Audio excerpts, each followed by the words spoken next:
வணக்கம் ஃப்ரெண்ட்ஸ். நம்ம இந்த வீடியோவில் என்ன பார்க்க போகிறோம்னா, எஸ்எஸ்சி தரப்புலேருந்து ஜிடி கான்ஸ்டபிளுக்கான நோட்டிஃபிகேஷன் ஆல்ரெடி ரிலீஸ் பண்ணி எல்லாருமே அப்ளை பண்ணியிருப்பீங்க. அதற்கான ஹால் டிக்கெட்டை எப்படி ஆன்லைனில் டவுன்லோட் பண்ணுறது அப்படின்னு சொல்லி நிறைய ஃப்ரெண்ட்ஸ் கேட்டுட்ருக்காங்க. அவங்களுக்கான ஒரு கிளியரான பதில் தான் இந்த வீடியோவில் சொல்ல போகிறோம். அதை சொல்கிறதுக்கு முன்னாடி நீங்கள் நம்ம சேனலுக்கு புதியவராக இருந்தீங்கன்னா மறக்காமல் நம்ம சேனலை சப்ஸ்கிரைப் பண்ணிட்டு பக்கத்தில் இருக்க பெல் ஐக்கனை கிளிக் பண்ணிட்டு ஆளுங்க செட் பண்ணிக்கோங்க. அப்போ தான் நம்ம போடுற வீடியோ எல்லாமே உங்களுக்கு உடனே கிடைக்கும். இப்போ வாங்க ஃப்ரெண்ட்ஸ் வீடியோக்குள்ளே போகலாம். முதல்ல வந்து பார்த்தீங்கன்னா ஏதாச்சும் ஒரு ப்ரௌசர் ஓப்பன் பண்ணிக்கோங்க.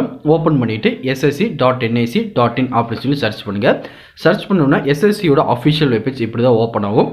இங்கே மேலேயே வந்து பார்த்தீங்கன்னா home, notice, apply, admit card சொல்லி பல விதமான காலம் கொடுத்துருப்பாங்க. இதில் வந்து பார்த்தீங்கன்னா அட்மிட் கார்டுன்னு பார்த்தீங்கன்னா ஜஸ்ட் அதை மட்டும் நீங்கள் கிளிக் பண்ணுங்கள். கிளிக் பண்ணதுக்கப்புறம் அடுத்த ஒரு பேஜ் ஓப்பன் ஆகும்.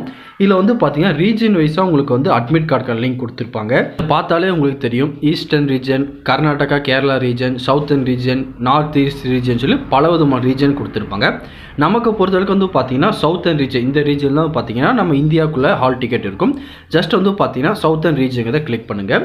கிளிக் பண்ணதுக்கப்புறம் வந்து பார்த்தீங்கன்னா அடுத்த ஒரு பேஜ் ஓப்பன் ஆகும். இந்த பேஜில் நீங்கள் ஹால் டிக்கெட்டை டவுன்லோட் பண்ணுற மாதிரி இருக்கும்.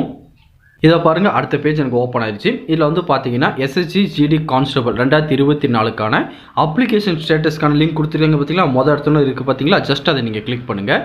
கிளிக் பண்ணதுக்கப்புறம் அடுத்த ஒரு பேஜ் ஓப்பன் ஆகும். இதில் வந்து பார்த்தீங்கன்னா நீங்கள் ஆன்லைனில் அப்ளை பண்ணும்போது கொடுத்த ரிஜிஸ்ட்ரேஷன் நம்பர் ப்ளஸ் உங்கள் டேட் ஆஃப் பர்த்தை கொடுத்து நீங்கள் அப்ளிகேஷன் ஸ்டேட்டஸ் ஃபஸ்ட்டு செக் பண்ணி பார்த்துக்கலாம். இதை நீங்கள் செக் பண்ணி பார்க்கும்போது உங்களுக்கு எக்ஸாமினேஷன் எந்த டேட்டில் நடக்க போகுது அப்படின்னு சொல்லி எக்ஸாக்டாக அதில் காட்டிடுவாங்க.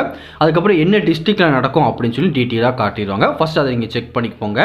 நிறைய ஃப்ரெண்ட்ஸ்க்கு வந்து பார்த்தீங்கன்னா அப்ளிகேஷன் ரிஜெக்ட் ஆகிருக்கும். அது ரிஜெக்ட் ஆகிருக்கா இல்லைன்னு சொல்லி முதல்ல இந்த ஸ்டெப் மூலிமா நீங்கள் தெரிஞ்சுக்கோங்க. அதுக்கப்புறம் உங்கள் எக்ஸாமினேஷன் டேட் கொடுத்துருப்பாங்க பார்த்தீங்களா, அந்த எக்ஸாமினேஷன் டேட்லேருந்து 7 நாளைக்கு முன்னாடி தான் உங்கள் ஹால் டிக்கெட்டை நீங்கள் டவுன்லோட் பண்ண முடியும். இதே வெப்சைட்டில் வந்து பார்த்தீங்கன்னா இங்கே அப்ளிகேஷன் ஸ்டேட்டஸ் கொடுத்தாங்க பார்த்தீங்களா, இதுக்கு அடுத்த மாதிரியே ஹால் டிக்கெட் டவுன்லோட் பண்ணுறதுக்கான லிங்க் வந்து அப்டேட் பண்ணிடுவாங்க. ஒன்ஸ் உங்கள் எக்ஸாமிலேருந்து 7 நாளைக்கு முன்னாடி நீங்கள் போய் செக் பண்ணி பாருங்கள். உங்கள் ஹால் டிக்கெட்டை ஈஸியாகவே நீங்கள் ஆன்லைனில் டவுன்லோட் பண்ணிக்கலாம். வேறு எதுவும் இதை பற்றி உங்கள் டவுட் இருந்தாலும் கீழே கமெண்ட் செக்ஷனில் தெரிவிங்க. கண்டிப்பாக உங்களுக்கு நான் கிளியர் பண்ணித்தரேன். இந்த பதிவு கண்டிப்பாக உங்களுக்கு பயனுள்ளதாக இருக்கும்னு நினைக்கிறேன். தெரியாதவங்க ஃப்ரெண்ட்ஸ்க்கு இந்த வீடியோ ஷேர் பண்ணுங்கள். பிடிச்சிருந்தால் லைக் பண்ணுங்கள். அடுத்த ஒரு பயனுள்ள வீடியோ சந்திக்கலாம். Thank you and bye bye friends.